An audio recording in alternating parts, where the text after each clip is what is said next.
এমন কোনো আমল আছে কিনা যা করলে রোজা রেখে ক্ষুধা কম লাগবে? কাদের জন্য রোজা রাখায় ছাড় দেওয়া হয়েছে? রোজা রেখেও আমার স্বামী গায়ে হাত তোলে, তাহলে তার কি রোজা হবে?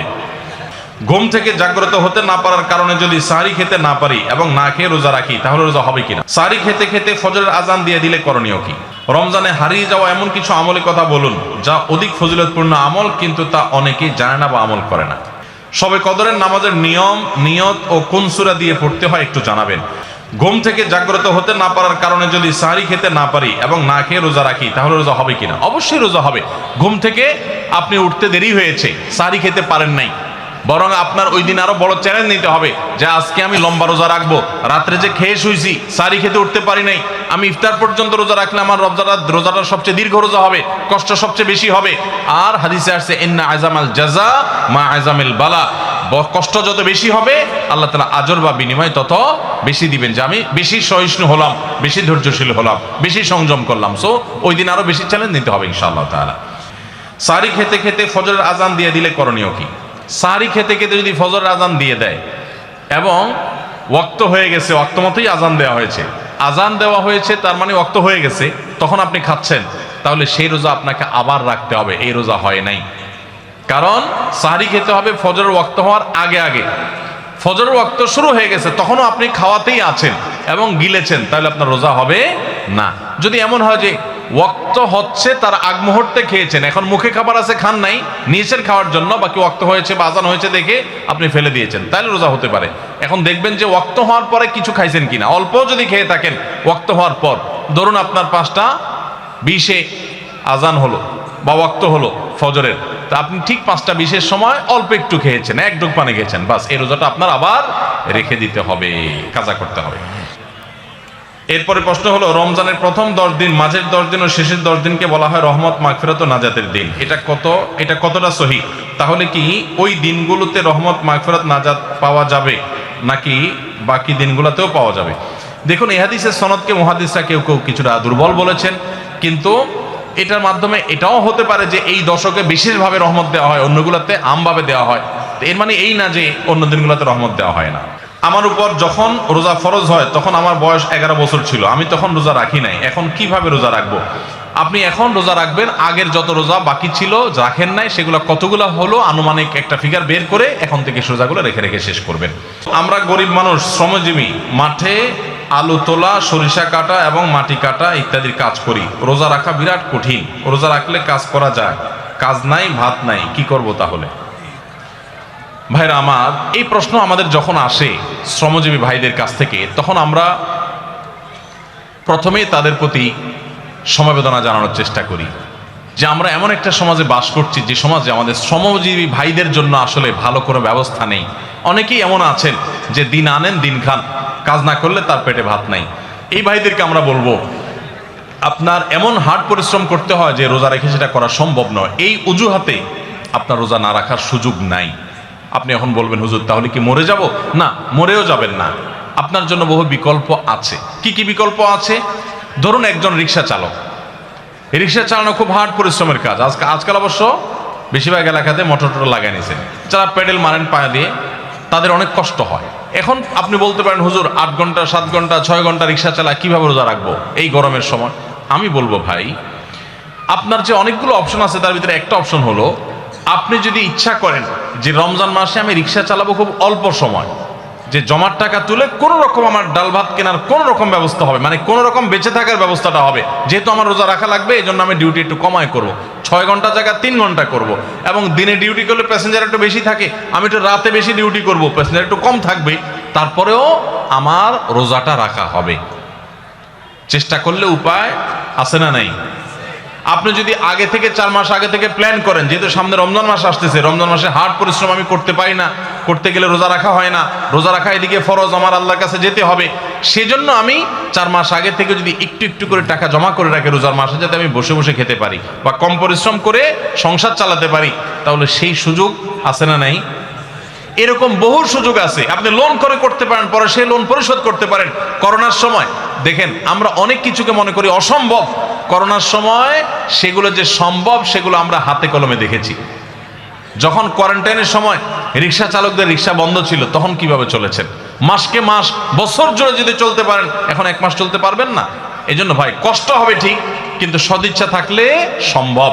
আর যারা যত বেশি পরিশ্রম করবেন, আপনি শ্রমজীবী মানুষ, অভাবী মানুষ, আপনার শ্রম অনুযায়ী আল্লাহ তাআলা আপনাকে বিনিময় দেবেন ইনশাআল্লাহ। যারা যত বেশি কষ্ট করবেন, ওই ধনীদের রোজার চাইতে আপনার রোজার মর্ম আল্লাহ তাআলার কাছে অনেক বেশি। রমজানে হারিয়ে যাওয়া এমন কিছু আমলের কথা বলুন যা অধিক ফজিলতপূর্ণ আমল, কিন্তু তা অনেকেই জানে না বা আমল করে না। 4টি আমলের কথা বলতে পারি। 4টি আমল আমরা অনেকেই গুরুত্ব দেই না, অথচ সে আমলগুলো আমাদের পুরো রমাদানকে সম্পূর্ণ সার্থক করে দিতে পারে, অর্থবহ করে দিতে পারে, রমজান সাকসেস করে দিতে পারে। সে 4টার ভিতরে প্রথম এবং 1 নম্বর যেটা বলতে চাই তা হলো, রমজান মাসে রোজা রেখে এবং রাতের বেলা পুরো রমজান জুড়ে সকল প্রকার পাপাচার, কাউকে কষ্ট দেওয়া, গালি দেওয়া, হক নষ্ট করা, সব ধরনের গুনাহ থেকে, গীবত শেকায়েত করা, চোখের গুনাহ, সোশ্যাল মিডিয়া ইত্যাদি সবগুলো থেকে বেঁচে থাকবেন। প্ল্যান করে যে কোনো মূল্যে, প্রয়োজনে আমি আইডি ডিঅ্যাক্টিভ করে ফেলবো, অ্যাপ ডিলিট করে ফেলবো, তারপর সব ধরনের গুনাহ থেকে বেঁচে থাকবেন। এটা হলো রমজান সার্থক করার সবচেয়ে গুরুত্বপূর্ণ কাজ। 1। 2 নম্বর হলো, রমজানে আমরা অনেকে কোরআন পড়ি, কিন্তু কোরআন শোনাশুনি করি না। হাফেজরা করে অবশ্য। নবী করিম সাল্লাল্লাহু আলাইহি সাল্লাম রমাদানের শোনাশুনি করতেন। এটা একটা হারিয়ে যাওয়া সুন্নাহ বলতে পারি। জিবরিলকে তিনি শোনাতেন, আবার জিবরিলের কাছ থেকে তিনি শুনতেন। এই জন্য আপনি কোরআন পড়বেন, আপনার স্ত্রী শুনবে, আবার স্ত্রী পড়বে, আপনি শুনবেন। স্ত্রী বলে কোনো কথা নয়, এরকম একে অন্যের সাথে কোরআন শোনাশুনি করবেন। এটা একটা হারিয়ে যাওয়া আমল। 3 নম্বর হলো, রমজানের শেষ 10 দিন এতেকাফ করবেন। রমজানের শেষ 10 দিনের এতেকাফ এমন একটা আমল, রমজান রোজা ফরজ হওয়ার পর থেকে নিয়ে মৃত্যু পর্যন্ত নবী সাল্লাল্লাহু আলাইহি সাল্লাম জীবনে কখনো এতেকাফ ছাড়েন নাই। আমরা ম্যাক্সিমাম মানুষ জীবনে কখনো করি নাই।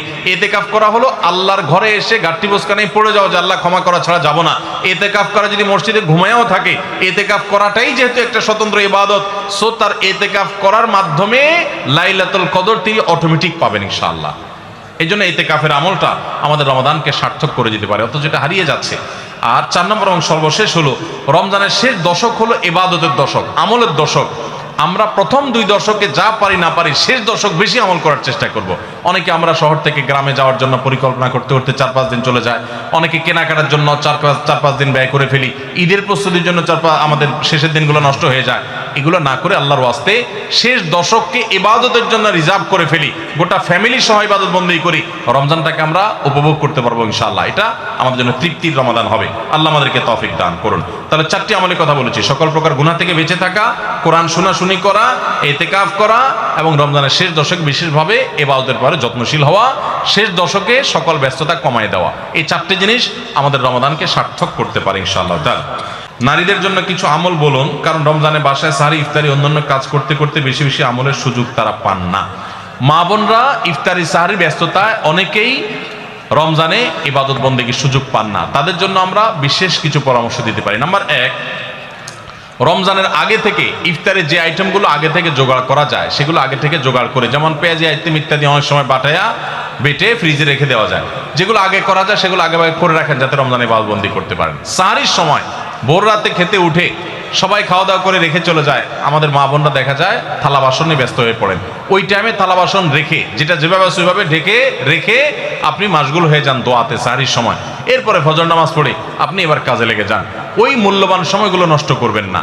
আর যখন থালা বাসন ধোবেন বা ইফতার বানাবেন, তখনও মনে মনে আল্লাহর স্মরণ, আল্লাহর সাথে কথা বলা, আল্লাহর কাছে দোয়া নিবেদন করা, জিকির আজকার করা, সে চেষ্টা করতে পারেন। তাহলে ইনশাআল্লাহ আপনাদের রমাদান অর্থবহ হবে। আরেকটা জিনিস হলো, আপনারা রোজাদারদের জন্য খাবার প্রস্তুত করছেন, ইফতার রেডি করছেন, এর কারণে কিন্তু আলাদা সওয়াব পাবেন। এটা আপনাদের জন্য সওয়াব থেকে শূন্য বা খালি কিন্তু না। অতএব নিয়ত করে নেবেন যে আল্লাহ, রোজাদারদের জন্য আমি খাবার তৈরি করছি, আমাকে আপনি সওয়াব দিবেন। ইনশাআল্লাহ আপনারা আল্লাহ তাআলার কাছে আজর এবং বিনিময় পাবেন। এবং মেয়েরা যদি মাসিক অবস্থায় থাকেন, রোজা না থাকে, ওই অবস্থায় তারা ইসলামিক বই পুস্তক পড়তে পারেন এবং বিভিন্ন ভালো ভালো বই পুস্তক পড়তে পারেন, জিকির আজকার করতে পারেন, ইস্তেগফার এবং দোয়া দরুদ পড়তে পারেন।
এমন কোনো আমল আছে কিনা যা করলে রোজা রেখে ক্ষুধা কম লাগবে? আমার পিপাসা চূড়ান্ত কষ্ট হয়, রোজা রেখে ক্ষুধা কম লাগবে এমন কোনো আমল আছে কিনা? সুবহানাল্লাহ। আর কিসের আমল চাওয়া বাকি আছে আপনাদের? দেখেন ভাই, আমল একটা আছে অবশ্য। আমল হলো, যে আমল করলে রোজা রাখলে আপনার ক্ষুধা কম লাগবে, সেটা হলো ঘুমের আমল। কিসের আমল? ঘুমের আমল। ফজর নামাজ পড়ে এশাক পড়ে যদি ঘুম দেন, কাজ কাম যদি না থাকে, বেকার পাবলিক হন, জোহর পর্যন্ত দিলেন ঘুম, জোহর পড়ে আবার দিলেন ঘুম, আসর পর্যন্ত ঘুমাইলেন, আসর পরে তো ইফতারের টাইম হয়ে যাবে। তাহলে এটা একটা সহজ আমল, যে আমলে বোঝা যায় যে আপনার ক্ষুধা অনুভব হবে না, কম লাগবে ইনশাআল্লাহ। এখন যদি এত পেট পাগল হন যে হুজুর ক্ষুধা চড়ে তো ঘুমিয়ে আসবে না, তাহলে আর কোনো ওষুধ নাই। ভাইরা আমার, আমরা চাই কি জানেন? আমরা চাই হলো আল্লাহ দুনিয়াতেও আমার দিবা টয়টম্বর, আখেরাতেও টয়টম্বর দিব। আমি কোনো কষ্ট করতে রাজি না, আমি কোনো গুনাহ থেকে বাঁচতে রাজি না, আমি জান্নাতও চাই, আমি সবই চাই। আপনি রোজা রেখে ক্ষুধার কষ্টটা একটু সহ্য করবেন, এর বিনিময়ে তো আপনি জান্নাত পাবেন। এখন আপনি চান না ক্ষুধার কষ্ট আমি সহ্য করব না, আবার জান্নাতও আমি চাবো। কেমন কথা ভাই? সামান্য একটু ক্ষুধার কষ্ট আপনি সহ্য করতে রাজি না। এই রমাদানে ফিলিস্তিনের মানুষগুলো ইফতার করার মতো খেজুর তাদের কাছে নাই। খেজুর তো দূরের কথা, ইফতার তো দূরের কথা, সাহারিতে একটু সামান্য পানি খাবে শান্তিপূর্ণভাবে, সেই ব্যবস্থাটুকু তাদের ধ্বংস করে ফেলা হয়েছে। এরকম একটা সমাজে দাঁড়িয়ে সামান্য একটু রোজার সময় সাহারি ঠিকই খাবেন পেট ভরে, আপনি একটু কষ্ট হবে, সেই কষ্টটা পর্যন্ত সহ্য করতে রাজি না। আপনি কোন মুখে আল্লাহর কাছে জান্নাত আশা করবেন, দাবি করবেন? অনন্ত অসীমকারের সুখের ঠিকানা এই দুনিয়ার সমান 10 দুনিয়া কমপক্ষে, এর বেশিও হতে পারে, এরকম জান্নাত আল্লাহর কাছে আপনি ডিমান্ড করবেন, দোয়া করবেন, চাইবেন কোন মুখে? যে রোজার কষ্টটা আপনি সহ্য করতে রাজি না। আল্লাহর কাছে দোয়া করেন যে আল্লাহ আপনি আমাকে সবরের তৌফিক দান করুন। এরপর প্রশ্ন হলো, আমার স্বামী কথায় কথায় আমার গায়ে হাত তোলে, গ্রামের দিকে খবর আপনারা জানেন না। আমার প্রশ্ন হলো, রোজা রেখেও আমার স্বামী গায়ে হাত তোলে, তাহলে তার কি রোজা হবে? যদি স্ত্রীর প্রতি জুলুম করে, নির্যাতন করে, শারীরিকভাবে তাকে লাঞ্ছিত করে, তুচ্ছ করে, তাহলে সন্দেহাতীতভাবে সেই স্বামী অপরাধী, সেই স্বামী গুনাহগার।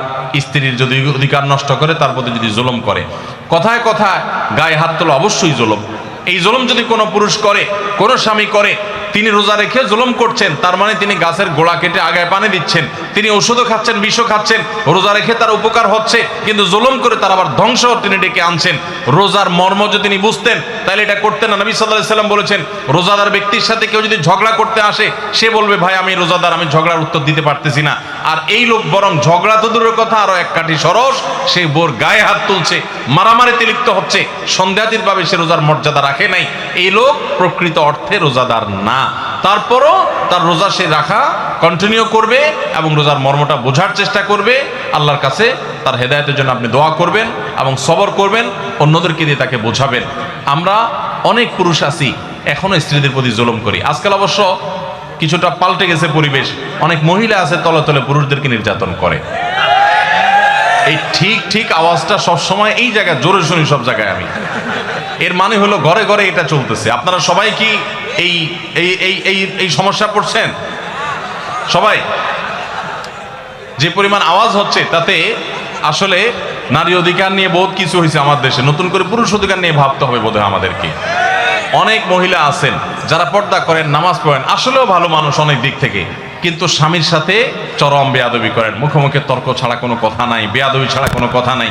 দেখুন, সেকুলার সমাজ ব্যবস্থা আমাদের মা বোনদেরকে উস্কে দেয়, অধিকারের নাম দিয়ে নানান কথা তাদেরকে ফুসলা ফাসলা শিখায় দেয়। সংসারটা ভেঙে ফেললে এর পরের ইতিহাসটা যে কত করুণ হয়, এটা আর সেকুলাররা জানতেও আসে না, জিজ্ঞেস করতেও আসে না। এজন্য আমাদের মা বোনদেরকে আমরা বলবো, সবর করুন এবং যদি স্বামী অমানুষ হয় তাকে শাসন করার জন্য নানামুখী উদ্যোগ গ্রহণ করেন, কিন্তু হুটহাট করে বেয়াদবি করবেন, সংসার ভেঙে ফেলবেন, এর মাধ্যমেই সব সময় সমাধান হয় না। এজন্য সবর করতে শিখুন। ইতিকাফ থাকা অবস্থায় মুরগি বা পশু জবাই করা যাবে কিনা? ইতিকাফ করা অবস্থায় মুরগি পশু জবাই করবেন কেন? কি দুঃখে? বাইরের লোকের টান পড়ছে? যদি আপনি মসজিদে থেকে করতে চান, করতে পারেন, হয়ে যাবে মুরগি জবাই, আপনার ইতিকাফেরও ক্ষতি হবে না যদি এরকম কোনো লোক না থাকে মুরগি জবাই করার জন্য। যদি বিকল্প থাকে তাহলে সেটা করবেন, কারণ আপনি মসজিদে থেকে বাইরে মুরগি ধরে জবাই করা এটা তো কঠিন একটা কাজ, এত কসরত করি কেন করতে যাবেন যদি অন্য লোক থাকে? যদি না থাকে কেউ, আপনি মসজিদ থেকে যদি মুরগি জবাই করে দেন সেটা জায়েজ হতে পারে। কাদের জন্য রোজা রাখায় ছাড় দেওয়া হয়েছে? কাদেরকে রোজা রাখার ব্যাপারে ছাড় দেওয়া হয়েছে? নাম্বার 1, অসুস্থ ব্যক্তি। এত অসুস্থতা যে অসুস্থ অবস্থা রোজা রাখতে পারে না, তাহলে তিনি পরবর্তীতে রোজা রাখলেও হবে। আল্লাহ বলেছেন ফাইদ্দাতু মিন আইয়ামিন উখর, অন্য সময় রোজা রাখবে সে। আর যদি একেবারে অক্ষম হয় তাহলে সে ফিদিয়া দিয়ে দিবে, রোজার প্রত্যেকটা রোজার বিনিময়ে একটা করে ফিতরা হিসাব করে দিয়ে দিবে। আর যদি সুস্থ থাকে তাহলে সেক্ষেত্রে সফরে থাকলে তার জন্য রোজার ছাড় আছে। আল্লাহ বলেছেন ফামান কানা মিনকুম মারিদান আও আলা সাফারিন, কেউ যদি সফরে থাকে ওই অবস্থা তার কয়টা রোজা যদি বাদ যায় সফরে থাকার কারণে, ওইগুলো পরে রাখলেও হবে। তাহলে সফর অবস্থা রোজার ছাড় আছে। অসুস্থ অবস্থা রোজার ছাড়া, যদি অসুস্থতা সেই লেভেলের হয়, সামান্য একটু সর্দি কাশি হয়েছে আর ওই অজুহাতে রোজা রাখলে না, সেই সুযোগ কিন্তু নাই। তাহলে এই দুই অবস্থা রোজা না রাখার সুযোগ আছে। আর মেয়েরা তো মাসিক অবস্থা রোজা রাখবেই না, নিষেধ তখন। শবে কদরের নামাজের নিয়ম, নিয়ত ও কোন সূরা দিয়ে পড়তে হয় একটু জানাবেন। শবে কদরের নামাজের আলাদা কোনো নিয়ম নেই যে 2 রাকাত করে অমুক সূরা এতবার পড়তে হবে অমুক রাকাতে, এরকম কোনো কথা নেই। লাইলাতুল কদর বা শবে কদর হিসেবে রমজানের শেষ দশকের সবগুলো রাতে না পারলে বিজোড় রাতগুলোতে 21, 23, 25, 27, 29 এই রাতগুলোতে বিশেষভাবে ইবাদত বন্দেগী বেশি বেশি করবেন। 2 রাকাত করে যত পারেন নামাজ পড়বেন, আস্তে আস্তে পড়বেন, ধীরে ধীরে পড়বেন, লম্বা লম্বা কেরাত সিজদা খুব ভালোভাবে করার চেষ্টা করবেন। যে কোনো সূরা দিয়ে পড়তে পারেন। সূরা যদি 1 রাকাতে কয়েকটা পড়েন বা একই সূরা বারবার পড়েন সেটাও করতে পারেন, কিন্তু নির্দিষ্ট কোনো সূরা পড়তে হবে, নির্দিষ্ট কোনো নিয়ম নেই।